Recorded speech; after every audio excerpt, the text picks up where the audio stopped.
Hey guys, so I'm here with my reading wrap up for August, and I'm really surprised because I seem to read a lot during August. I managed to read 13 books. I did most of my reading on my Kindle this month, but I did also read some physical books. So, as I read so much, I'm going to try and make this as fast as possible because I don't want like a half an hour long video. We'll see how we go. The first book that I read was An Offer from a Gentleman by Julia Quinn, which is the third book in the Bridgerton series. And then I also went back and read book 1, which is The Duke and I. These are really, really cute Regency romances. I find them really cute, really quite funny. Julia Quinn has quite a good sense of humour that she pops in there. And The Bridgertons is just turning out to be a really fun Regency series, and I'm definitely going to be checking out the other books in the series. I'm really enjoying them. I'm thinking of downloading a couple for my Kindle and reading them while I'm on holiday later on this month. The next book that I read was Paris for One by Jojo Moyes. This is part of the Galaxy quick reads, where they're like sort of short stories that you buy for £1. I don't think that short stories really do it for me. I've never really read a short story that I've loved. I mean, this was okay, like there was nothing really to love or hate about it. It just kind of was. I mean, it was cute, it was quirky. But short stories, I just don't find myself invested enough in the story.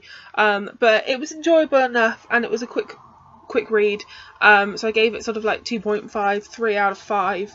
And I did read the physical copy, but I've given it to my mum to read. Then I read Paper Princess by Erin Watt. It was one that I kept seeing on Instagram and I was intrigued by it. So I downloaded it and I started reading it on the coach on my way to London. And this is really hard to explain because I don't really know how I feel about this book. I don't know if I loved it.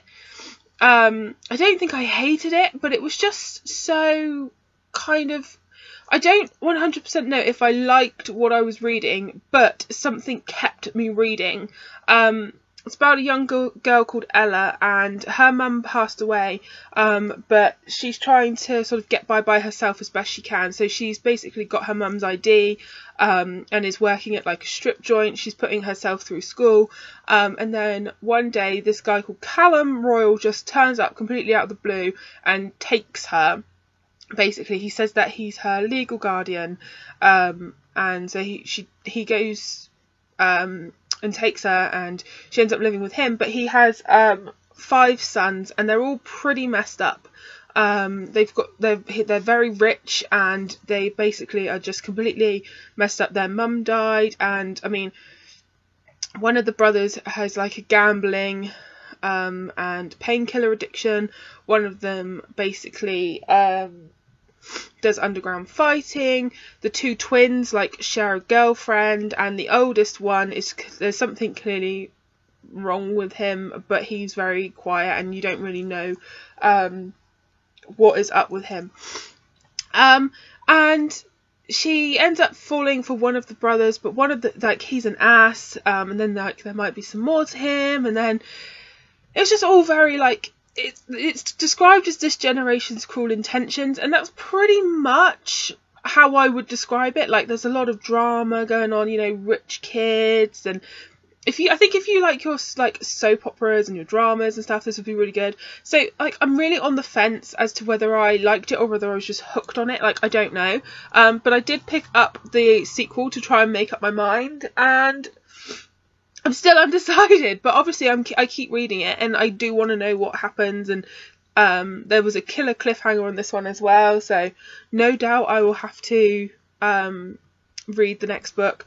But like I say, I'm kind of on the fence, so I'm kind of like at the 3 out of 5, 3.5, because clearly something in them kept me reading them. I'm just not 100% why.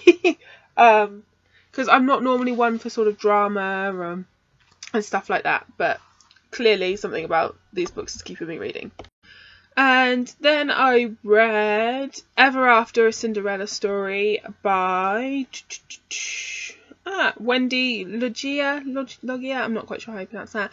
This is basically the book adaptation of the screenplay of the movie. The movie is my all-time favourite movie, and I had no idea that they had done sort of a book adaptation. But obviously it's not easy to find anymore because the film's coming up to, like, I think it's 18 years old now. So it's kind of an old film. It is my absolute favourite film of all time ever, hands down, no question about it. And it's a Cinderella retelling, but it's sort of a more realistic retelling. There's no magic to it. But it's a fabulous, fabulous story. And I really enjoyed this. There was a few changes to the movie. It wasn't like exact, but it was pretty much, there was very few changes. It was just like I was reading the movie, and I really, really enjoyed it, and I gave it like 5 out of 5 purely because it's my favourite movie, and of course I was going to do that. Okay, so the next book that I read was Every Beat of My Heart by Bella Andre, and this is another kind of a novella. It's actually, I really enjoyed this one because it's taken us back to two of the earliest stories in this series. I mean, the Sullivan series by her is quite a big series because they're all big families and they each get their sort of separate story. But what I liked about this one is we went back and we saw Zach and Heather, and we saw Vicky and Ryan, and sort of them get married. So we saw all of our favourite characters all getting together for a double wedding, and it was really cute. And even though it was only short, I loved it. So I would probably give that sort of 4.5 out of 5, just to be back and see those characters again. I really enjoyed it. Then I read Valentine, an On Dublin Street novella by Samantha Young. This, again, I really, really enjoyed this because the On Dublin Street series is one of my favourites. I only have one book left to read of that series. And this basically goes over the couples, nearly all of them, not the final couple in the series, but it covers everybody else. And how they spend a Valentine's Day, and it was super cute, and I really enjoyed it, and I gave it like 5 out of 5 because it was just too cute. The next book that I read was another Samantha Young, and it was her newest book, which is The One Real Thing, and it's the first book in her Heart's Boardwalk series. This comes out on the 6th of September, and I was really, really excited for this one because of how much I love the On Dublin Street series and her standalone novel Hero, which I talk about all the time because I love it. So I was excited for another series by her, and I did really, really enjoy it. It's one set in the US, where Hero is set in the US, but her On Dublin Street series is set in the UK. So it was a little bit different, and I did really, really enjoy it. It's about a doctor called Jessica Huntington.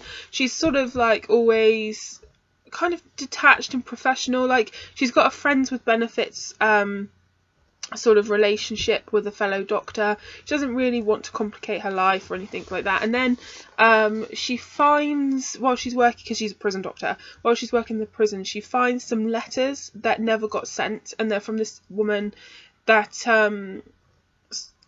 has sort of a tragic story, and they never got to the man that she wanted to send them to. So she decides that she's going to go to this town where she was going to send them and give them to him. And while there, she meets this barman, and it sort of goes from there. I really liked that this book has sort of a depth to it, a substance to it. It's not just a romance book. There is a story there. There is a plot there. I loved all the side characters of like the small town, and just seeing the small town and how it all worked and how it all came together was really nice. I really look forward to the next book in the series and seeing all those characters again and seeing them get their own stories maybe. So yeah, I'm excited about that. There's definitely a romance brewing between the two hotel owners. One of them is a sort of a millionaire, and he's built sort of a flashy hotel, and then there's a little inn that's run by like a small town girl, and I definitely think a romance is brewing there. But yeah, I really enjoyed it. I gave it like 4 out of 5, 4.5 out of 5, purely because it wasn't quite, I didn't enjoy it quite as much as Hero and some of the On Dublin Street novels, but I did still really enjoy it and would recommend picking that one up.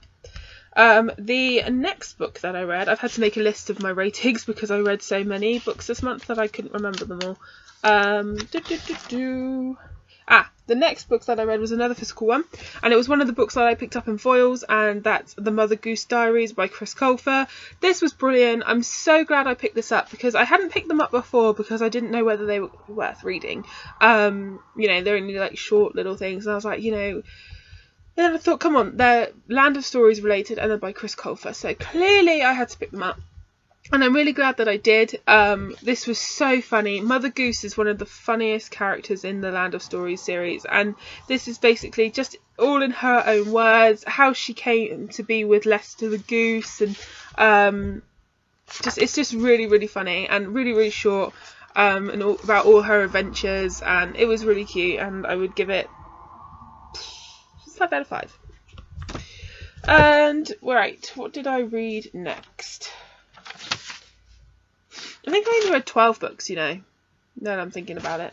12 books. Yeah. Oh well. Anyway, the next book that I read was Your Irresistible Love by Layla Hagen. This is one that Amazon recommended, when they email you and say, you liked this, so you'll like this. And I was in the mood for another sort of contemporary romance, so I downloaded it. And it was okay. I wouldn't say it was anything special. I mean, after reading authors like Samantha Young, Bella Andre, this just wasn't quite as good. I mean, the characters' internal dialogue just seemed kind of silly, a little bit immature, just not very realistic to some degree. It's about two people, and I remember his name's Sebastian, but I can't remember her name for the life of me. And he is sort of the CEO of a big jewellery company, and he has a very big, has a lot of brothers and sisters, and he's very family orientated, and they hire this woman who I can't remember what her name was, to market one of their sort of jewellery shows, and she has obviously like a 6-month contract. She's hired in part of a firm, and part of her clause of her employment is not to sleep with clients, and they end up sort of having a relationship, and it was just kind of meh. It was okay, but I was never really like loving it. Like, I read it and I was like, oh, that was okay. Because it's the first book in the series, I would contemplate picking up the other books in the series just to see if they picked up. Because, I mean, even with Bella Andre's Sullivan series, I loved that series right from the get-go, but I know a few people that weren't quite taken with book 1, and had to sort of keep going with it. So I kind of gave this one 2.5 out of 5, and I will consider continuing on with the series. And the last book that I read was Mad for the Plaid by Karen Hawkins. This is the 3rd book in her Oxenberg Princes series, and I absolutely loved this one, guys. I absolutely adore Karen Hawkins' Regency romance series. I just adore her, and I love this series in particular.